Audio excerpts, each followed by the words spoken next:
तणावपूर्ण परिस्थितीच्या पार्श्वभूमीवर इराणमधील भारतीय दूतावासानं इराणमधल्या भारतीय नागरिकांसाठी मार्गदर्शक सूचना जारी केल्या आहेत. इराणमधल्या सर्व भारतीय नागरिक आणि भारतीय वंशाच्या व्यक्ती जे स्वतःच्या संसाधनांचा वापर करून तेहरानमधून बाहेर पडू शकतात, त्यांना तेहरानबाहेर सुरक्षित ठिकाणी जाण्याचा सल्ला देण्यात आला आहे.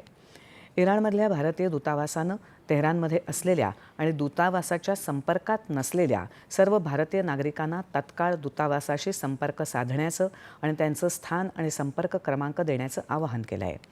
तेहरानमधल्या भारतीय विद्यार्थ्यांना सुरक्षिततेच्या कारणास्तव दूतावासानं केलेल्या व्यवस्थेद्वारे शहराबाहेर हलवण्यात आल्याची माहिती भारताच्या परराष्ट्र व्यवहार मंत्रालयानं दिली आहे.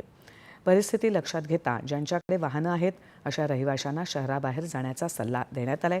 स्वतंत्रपणे काही भारतीयांना आर्मेनियाच्या सीमेवरून इराण सोडण्याची सुविधा देण्यात आली आहे. सर्व शक्य ती मदत करण्यासाठी दूतावास भारतीय समुदायाशी सतत संपर्कात आहे, असं परराष्ट्र व्यवहार मंत्रालयानं म्हटलं आहे.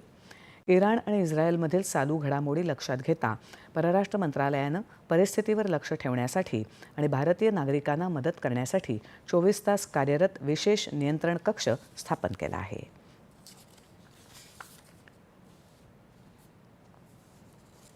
इस्रायल